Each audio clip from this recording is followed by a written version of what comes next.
খালেদা জিয়া তো এখন হাসপাতালে মৃত্যুর প্রহর গুনতেন না, তাকে চিকিৎসার জন্য বিদেশ যেতে দেওয়া হচ্ছে না। তার দলের একজন স্থায়ী কমিটির সদস্য, সাবেক আমলা, সাবেক মন্ত্রী সালাউদ্দিন সাহেব আপনার দিল্লিতে আপনার আটকা পড়ে রয়েছেন, দেশে আসতে পারছেন না।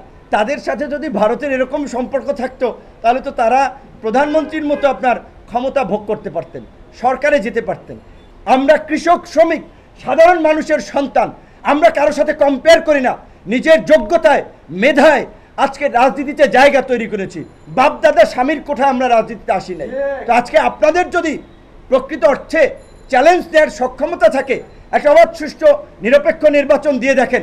এই গণ অধিকার পরিষদের তরুণ ছাত্র যুবকদের সাথে আপনারা মোকাবেলা করে দেখেন। সেটাতে কেন আপনারা ভয় পাচ্ছেন? ডক্টর ইউনূসকে চ্যালেঞ্জ জানিয়েছেন, আমরা তো চ্যালেঞ্জ আপনাদেরকে 5 বছর ধরে জানিয়ে আসছি। দেন একটা ফেয়ার নির্বাচন দেন, লেভেল প্লেইং ফিল্ড তৈরি করে নির্বাচন দেন, দেখেন কার জনপ্রিয়তা কত।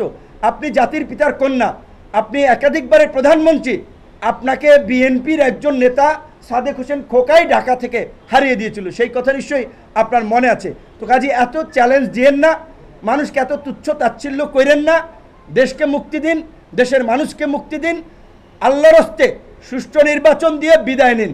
অনেক দেশের ক্ষতি করেছেন, অনেক মানুষের উপরে অত্যাচার, নির্যাতন, জুলুম চালিয়েছেন। আর অত্যাচার, নির্যাতন, জুলুম চালায়েন না। জুলুমকারীকে আল্লাহ সহ্য করে না। আপনারা যদি এইভাবে চলতে থাকেন, আপনাদের পতন, নির্মম নিষ্ঠুর পতন হবে। পৃথিবীর ইতিহাসে তাই হয়েছে। আপনাদের অতীত শিক্ষা আছে, কাজে শিক্ষা নেন ইতিহাস থেকে। গায়ের জোরে বেশি দিন ক্ষমতায় থাকা যায় না। এখন যা করছেন, যা বলছেন, সব কিছু গায়ের জোরে করছেন। এইভাবে একটা দেশ চলতে পারে না এবং চলবে না। জনগণ রুখে দাঁড়াবে ইনশাল্লাহ।